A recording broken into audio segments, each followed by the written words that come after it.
ක්‍රියාකරු පුද්ගලයෙකුට වෙඩි කියලා වෙනවා. මේ සම්බන්ධව එක එක කතා යනවා. මේ සම්බන්ධව වහන්සේලාගේ මතය කොහොමද? සම්බන්ධයෙන් අපිට කනගාටු වෙනව හැරෙන වෙන මොනව කරන්නද? ඉතින් ඒ ඉලන්දාරියා නොඑක් තැන්වල වැඩ කරපු කෙනෙක්. අපි දන්නේ ඔහුගේ පෞද්ගලික ජීවන භාවිතාව මොකද්ද කියන්නේ. හැබැයි බොහෝ වැඩවලදී ඇවිල්ලා Tamanට දෙන්න පුළුවන් දායකත්වය දීලා තියෙනවා.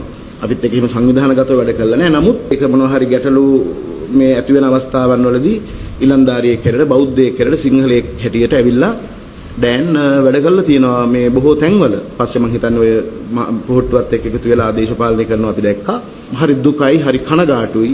මම දැක්ක ඊට පස්සේ ඔය අන්තර්ජාල මාධ්‍ය තුල මේකට ඇත්තටම මේ පොලිස් මුලස්ථානට යන්න හිතාගෙන ඉන්නවා. ආයි කල්පනා කරනවා මොකටද වැඩක් නැහනේ මේ ඉවරයක් නැතුව මේ වයින් පීඩාවට පත් වෙන්න කියලා හිතනවා. නමුත් මේ බලන්න අපි මොකටද මේ රට වැඩ කරන්න කියලා හිතනවා. මේ ඩෑන්ගේ මරණයෙන් පස්සේ සුබෝධ වීරසිංහ කියලා මම බැලුවා කවුද මේ සුබෝධ වීරසිංහ. මේ බලන්නකොට මේ යන විදියට ඊළඟට කෑමේ සම්භාවිතාවයේ වැඩි ඥානසාරට ඒක අර පල්ලෙහා කමෙන්ට්ස් තියෙනවනේ.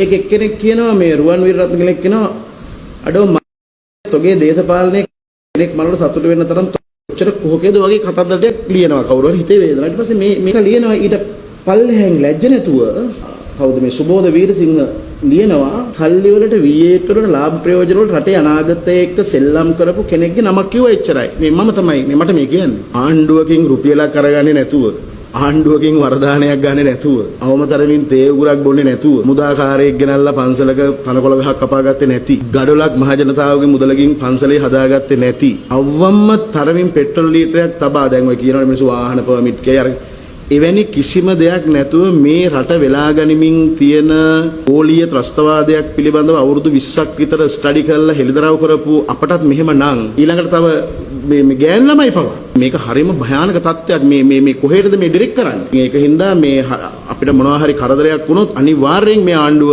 ඒ වගකීම බාර ගන්න ඕන. මොකද මේ වපුරන වෛරය අපි දන්නේ කොහෙන් කෙලවර වෙයිද